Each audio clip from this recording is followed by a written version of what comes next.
La cardiologie interventionnelle coronaire a connu au cours de ces 20 dernières années des progrès extraordinaires et a trouvé des champs d'application, en particulier dans le syndrome coronaire aigu. Ce syndrome coronaire aigu peut se présenter sous la forme d'une occlusion complète de l'artère coronaire. Il s'agit alors de ce qu'on appelle le STEMI, avec élévation du segment ST, anciennement l'onde de Paradis. Dans ce cas-là, la lésion correspond à une occlusion complète telle que représentée ici sur cette coronarographie. L'artère est complètement occluse, le flux est interrompu et la zone en souffrance est évidemment à haut risque de nécrose si l'intervention n'est pas réalisée le plus rapidement possible.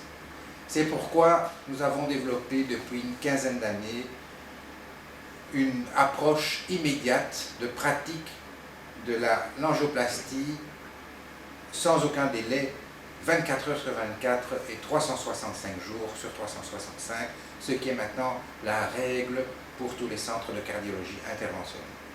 Cette approche est très gratifiante parce qu'un patient avec une artère principale complètement occluse peut être nettement amélioré. Dans les minutes qui suivent l'intervention, on retrouve une artère entièrement perméable, sans aucune lésion, grâce à la mise en place du stent, qui trouve ici sa meilleure application. Cette technique sauve des vies par rapport aux autres médications, par rapport à la thrombolyse, qui tout en étant un bon traitement, est nettement moins efficace. À côté du traitement aigu, percutané des lésions coronaires, nous pratiquons également en cardiologie interventionnelle les dilatations électives programmées chez des patients qui ont de l'insuffisance coronaire chronique. Dans ce cas-là, il est essentiel de démontrer que le rétrécissement est bien responsable d'ischémie myocardique.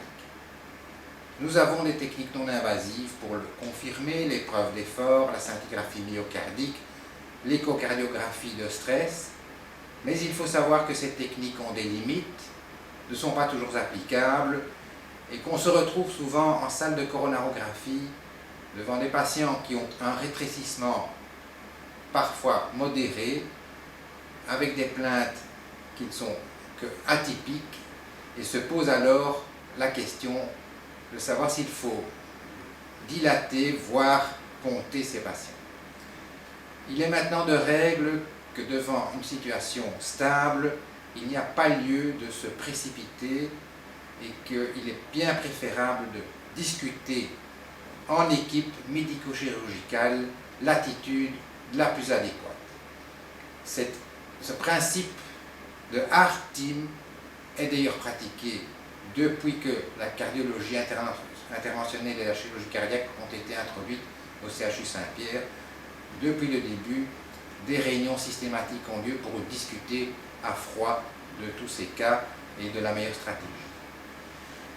Est apparue aussi au cours des 10-15 dernières années une technique extrêmement séduisante, élégante, pour déterminer au moment de la coronarographie si une lésion qui n'a pas encore fait ses preuves par d'autres techniques est réellement significative sur le plan hémodynamique, c'est-à-dire si elle détermine de l'ischémie.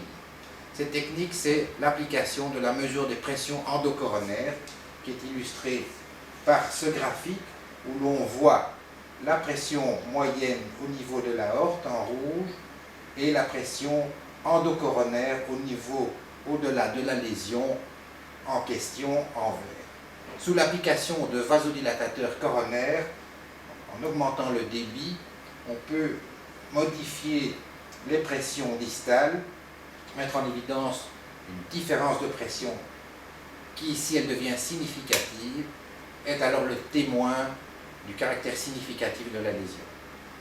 Cette technique qui est maintenant de plus en plus pratiquée, qui a fait ses preuves par des études prospectives, est applicable en temps réel au cours de la coronarographie et permet dans certains cas de mettre en place un stent avec toutes les garanties que ce stent aura une efficacité dans la réduction de l'ischémie myocardique.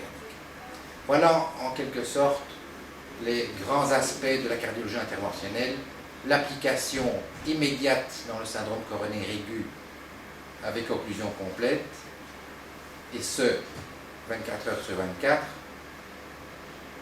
la discussion en équipe médico-chirurgicale dans les cas qui ne sont pas aigus, sur base de données objectives qui peuvent être confortées par des techniques endocoronaires de mesure de pression.